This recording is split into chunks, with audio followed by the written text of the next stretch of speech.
Sometimes being the head coach means more than just X's and O's.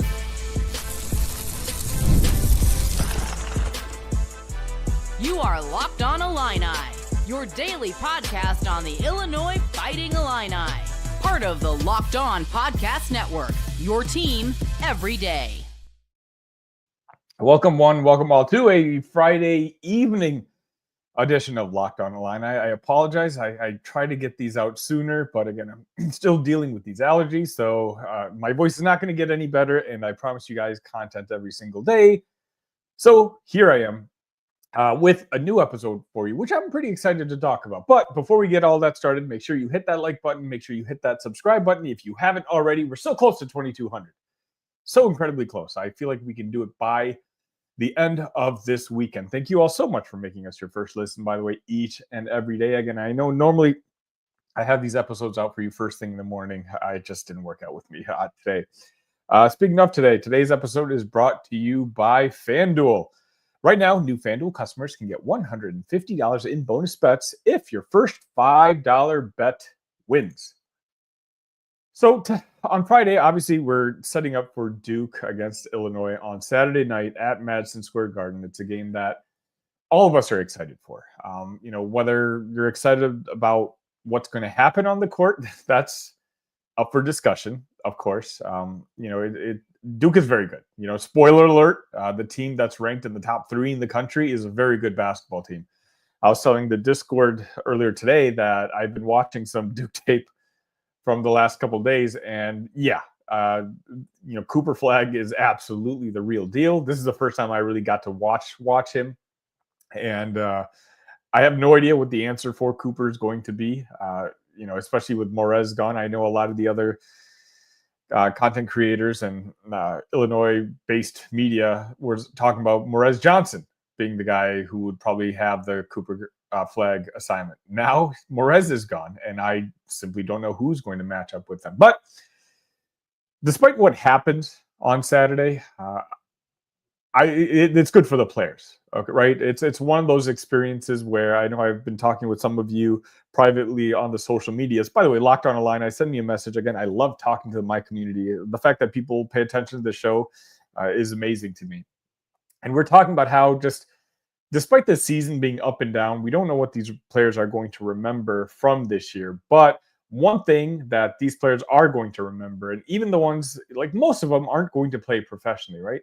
It's still going to be cool for them to have this opportunity to go to Madison Square Garden to play the Duke Blue Devils. Arguably the bluest of blue bloods in the mecca of basketball.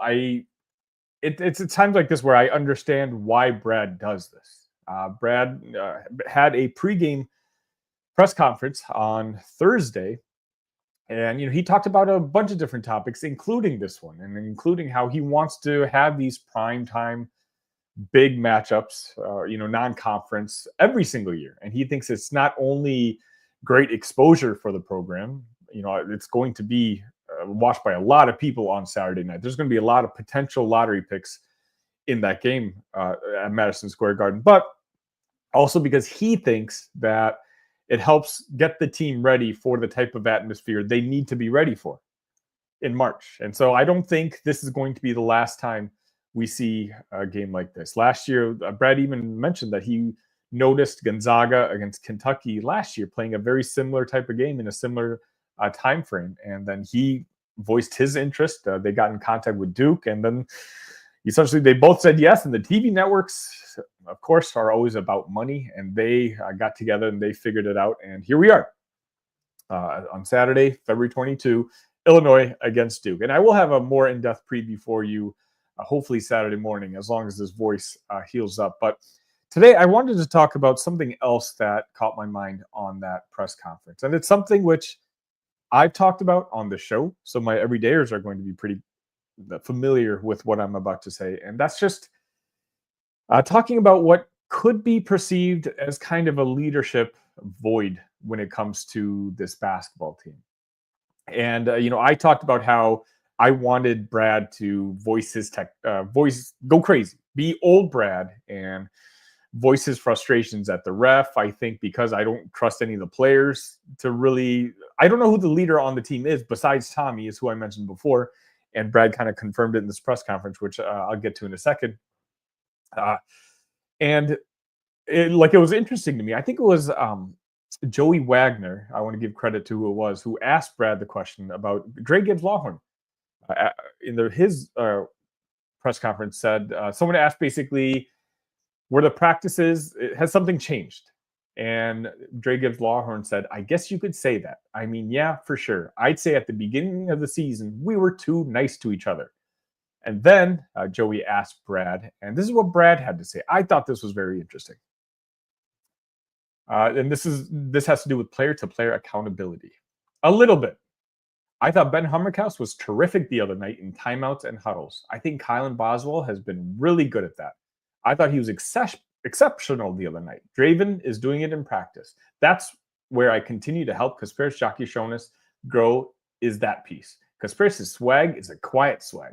I need it to be a little bit more cocky and vocal. Then Tommy just has it. Tommy's got everybody's attention in the gym all the time. Everybody knows how smart he is. Everybody knows he's funny. Everybody knows his characters, his toughness. Tommy's got it, and it hasn't been here. That will be welcome sight when he's fully back and his energetic self, because he's a trash talker. He stirs things up in practice. He's ultra competitive. He's tougher than nails, and he's just a guy who brings it all the time. He's very intelligent. So I think everybody looks to him for a lot of that. Do I need to see more of that? I need to see more of it from Kasparis. I need to see it continued from Ben, and that was a big step for Ben. I need to see it from Trey White and Dre. Dre had his best week by far, and it was all because he did that. It's amazing how all that carries over. Now, some will say, and I know some are going to say this in the comments after this video is already posted. By the way, this is done live, so feel free to comment, and I'll get to it in the later segment. Some will say this has a lot to do with it's Brad's fault. And I agree with it to a certain extent. When you're replacing so many players on a certain roster, it's hard for someone just to come in and fill up that leadership void if they don't know if they can take it. Kasparis, I've talked about this about Kasparis. Like, I know he's a leader, but I voiced my own concern about it. Like, I don't necessarily see him on the court being a leader of men. Oh, I don't even know why I use that word. That's just PTSD from the Chicago Bears head coach search. But, someone who everyone rallies around. We know Kasparis is a fantastic basketball player. That hasn't changed. We know Kasparis is going to be a top 10 NBA pick, regardless of what a small percentage of Illini fans are starting to think. But when it comes to pure leadership on the court, I thought we saw a lot of it last year from Terrence. Terrence was a lead by example, not just on the court, but as I mentioned, he'd be at the gym at 5 a.m. shooting baskets. Coleman Hawkins at that point had been in the program for 4 years. Marcus Damas just came in, and he didn't necessarily need to be a leader, but then he ended up being one when Terrence was gone for those 6 games. That team had players who did not mind being the leader of that basketball team. This one, the only one I really have seen look forward to that role was Dre Gibbs Lawhorn. And Dre, for whatever reason, and again, I say for whatever reason, has not played as much. So it's hard to take a leadership role when you're not on the court. And that's why Ty Rodgers doesn't count, right? Ty Rodgers was probably supposed to come in and be that leader for this year's basketball team. But on the day of the first game, he told the staff that, hey, he's not going to be playing this year. And so you can be a cheerleader on the sideline, but it's not quite the same as being on the front line. That's what this team needed. And, it's unfortunate that on February 21st, this team is still lacking that leadership role. But that's also why I voiced my opinion the other day that I know a lot of people are unhappy with this roster, and in particular, just the results of this roster. We're only a game up over 500 in the Big Ten Conference. And, the team right now is struggling. It's easy to say. Now, whether it's controllables, or Brad Underwood talks about all he can do is control the controllables. but it's dealing with sickness. It's up and down. It seems to be something every single day with Illinois, and no one feels sorry for the Illini, including the fans, including opposing fan bases. And Brad knows that. Brad can make excuses if he wants about officiating here or whatever. Nobody cares. Nobody cares. Everyone has their own problems. The problem that Illinois has right now is leadership and the lack of continuity. And I do think I'm very interested in seeing Brad's adjustments next season. You know, the good and bad part about Brad Underwood is he's not stuck sitting on his laurels when it comes to a certain strategy. He's someone who he's willing to do a 180 right off, just a quick snap, if he thinks that's the right thing to do.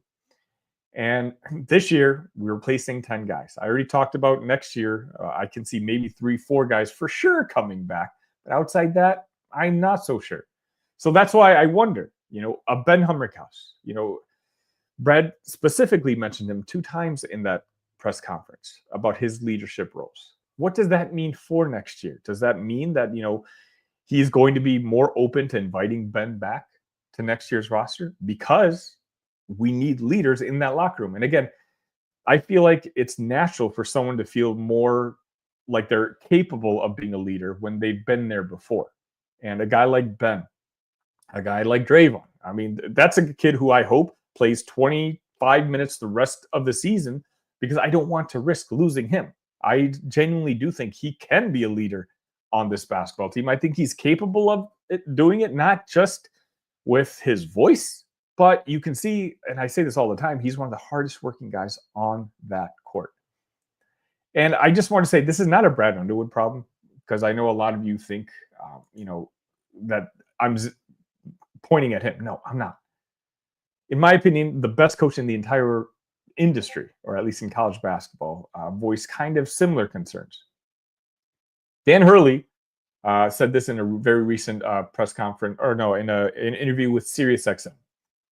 Obviously, UConn's struggling just as much as Illinois is right now. Keep in mind, UConn is the defending national champion right now. So there's a lot of really, really good coaches out there who are struggling this year. This is not just an isolated event where it's just Brad underperforming. You know, North Carolina is underperforming, Kansas is underperforming, and the 2-time national champions, UConn Huskies, are underperforming. This is what Dan Hurley had to say. I can't coach this team as hard as I've coached other teams. Cam Spencer, Andre Jackson, Donovan Clingan, they could take hard coaching. This year, our confidence got rattled in Maui, and I've had to build this team up. I've talked about, you know, just to finish things up here, I've talked about how I want to see Brad just go off on the sideline. And the more I got to thinking about it, and really once I saw this quote by Dan, it got me thinking that maybe it's kind of the same sort of situation. The reason we haven't seen Brad go off on the players in the press conferences after the games and not try to, you know, hold their feet to the fire is maybe the personalities of this year's team is different than the years past. Brad understands his players, right? And he knew on the 2023 team who he could go hard on and who he had to lay off a little bit. Same thing as last year. He knew he could yell at guys like Terrence, and they knew how to respond to it. Maybe this year he doesn't have the confidence that the players in that locker room can handle that style of criticism. Maybe it's something he's keeping in the locker room, and he doesn't feel like playing it through the media is the way to go. And that's, in some worlds, that makes sense. Because again, even the best coach in the industry, in my opinion, is having the same issues with UConn. And so moving forward, I guess the point of this is I'm very curious to see if this has any influence on what Brad's roster is going to look like next year. Is he willing to keep some guys who may or may not be a fit for this basketball roster for the sake of having some continuity? I did notice he mentioned Kylan Boswell, but he didn't really mention Kylan Boswell. This year, I thought Kylan would have taken a huge role. Kylan and Trey White as the 2 veterans on this basketball team. Trey White, for whatever reason, I don't even know if he's in this rotation anymore if Morez Johnson was still healthy. Kylan Boswell, I think it's fair to say that he hasn't quite lived up to the expectations that we wanted.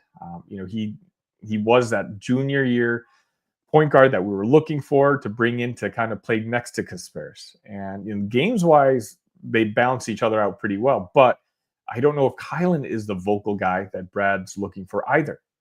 And so is he going to be invited back next year? I don't. These are a lot of questions, but it's Friday night, right? Friday night, it's a less serious show. I want to hear what you guys think. Do you guys think there's a leadership void on this team? Are you more understanding of it? Do you think that you don't care? And do you think it has anything to do with the struggles that this Illinois team has had this year? I want to hear your guys' thoughts.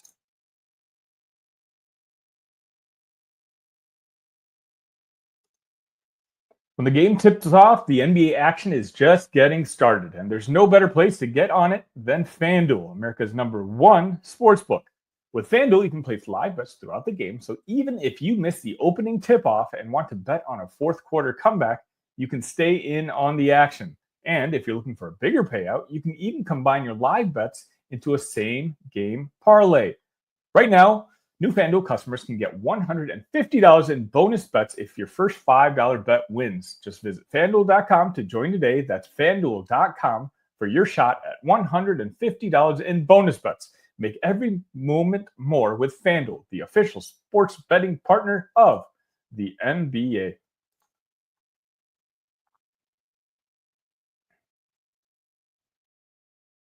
Thank you all again for joining me on this Friday evening. If you haven't already, make sure you hit that like button and make sure you're subscribed. Again, 2,200 is within reach, and I think we can hit that by the end of the weekend. You may be watching this because it shows up in your algorithm and not be subscribed, because that's what social media does right now. But trust me, take a look, hit that button, and it helps this show grow immensely. I also want to mention, a lot of people have been asking me, who's healthy for this game against Duke? Right now, I don't know.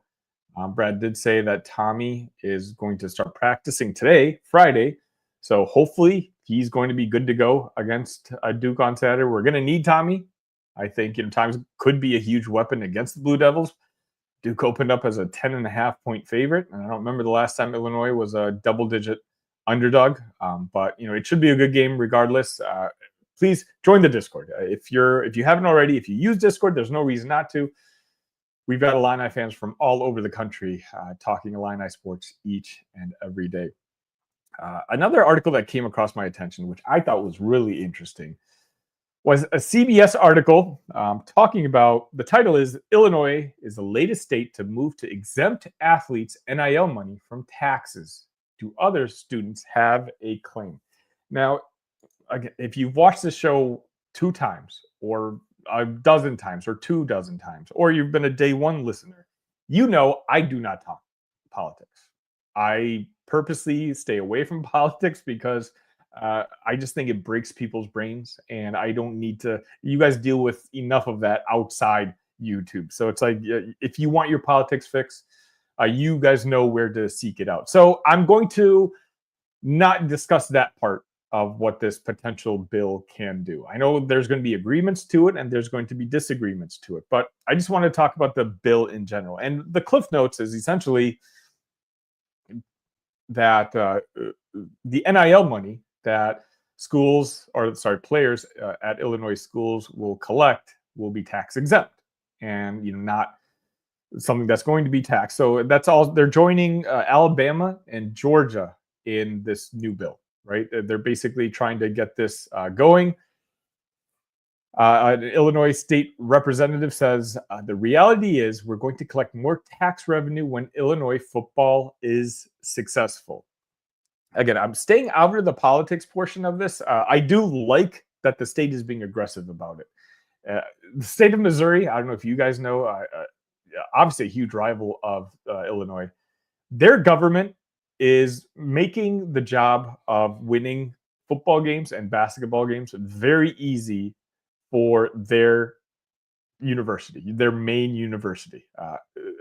The way they have it, their laws are essentially, if you can collect NIL money almost immediately. I believe that's what it is. I'm sorry, I should have confirmed this right before I started recording. But their recruits, if you commit to Missouri, you can start collecting NIL almost right away, as opposed to if you commit to a different school, then you're going to have to wait. So, of course, there's incentive for the top players in the state to stay at the home school, at the flagship state school. Illinois doesn't do that. And Illinois, for whatever reason, is very conservative when it comes to sports. And, Josh Whitman was one of the lead guys in charge of, he didn't even want college sports involved in the legal gambling portion of the state. That's one thing that I'm unfortunately opposed to, Josh. It'd be nice to be able to gamble on the local sports, but he's always led the charge that he doesn't think it's a good idea. But the fact that the state is starting to back the athletics of the different universities in Illinois, I think is just a good thing, because like it or not, and whether this matters or not is up to you guys. It's sports, right? It is sports. So some people say it shouldn't supersede other, students who, let's just say, are content creators on YouTube. Like, should those content creators have their money that they make off the side of be exempt either? That's a discussion for a different show, not Locked On Illini. But the fact that Illinois, I think, is starting to recognize and starting to realize, and I think a lot of this has to do with the influence of Josh Whitman, who has a very powerful voice in this state, is that states like Alabama are going to do it. States like Georgia are going to do it. A lot of the states that are so football centric, they know that, hey, a lot of those schools are in the South, right? The SEC. So a lot of those schools know that the advantage that they had to look away while you hand a bag of money over to these prospective players, that recruiting advantage that they used to have is not there anymore. And so what can they do to create an edge? And I think it's moves like this that's the next step. And I think it's going to happen more often than not. And the fact that Illinois, and again, I'm only speaking on the athletic portion of this, it seems to also want to recognize and say, hey, let's give our universities every advantage that you can have in this industry. I think it's a good sign, because Illinois, Josh Whitman in particular, recognized how important that 2030, I believe it's 2030 or 2031 Big Ten TV deal is going to be. This college landscape has been changing immensely every single year, with expansion, teams moving here, conferences dying, conferences emerging.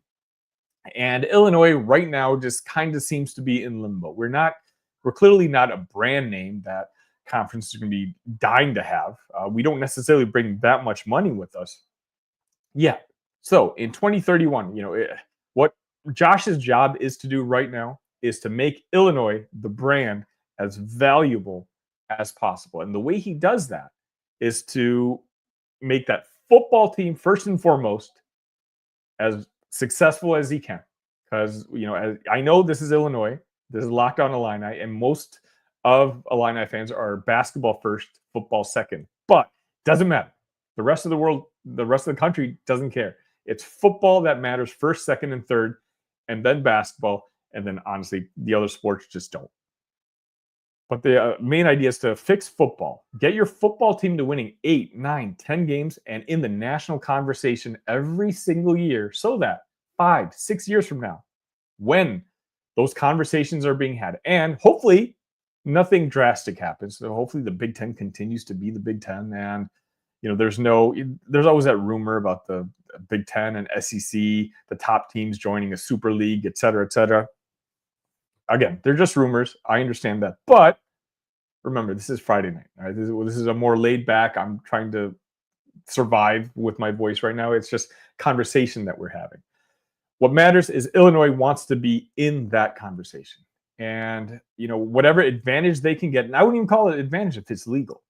I appreciate that the administration is, I guess it's not the administration, but it's the state that's looking out for the university, because this is an administration that never really cared before under the previous ADs, who were just AD by name. I don't think they're necessarily just they didn't understand the big picture of how important it is for the university to prop up its athletics and to invest in their athletics. Now we do have an athletic director who I don't think it's any coincidence, is a former athlete here at this university who does recognize just not only how important it is for new applications to continue to, have the brightest want to come to Illinois, but also the national picture. Because you know what?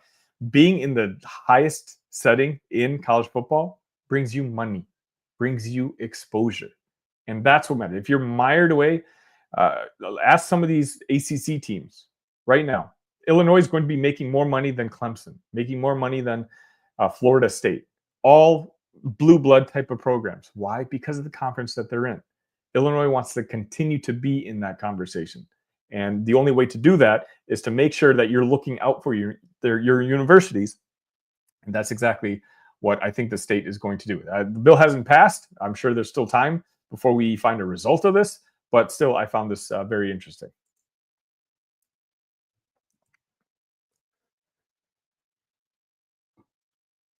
All right, I'm going to have to tap out. I appreciate all of you guys joining me on this Friday evening. Again, I'm going to try to release a Duke preview episode early Saturday. Either way, I'll be here Saturday after the game.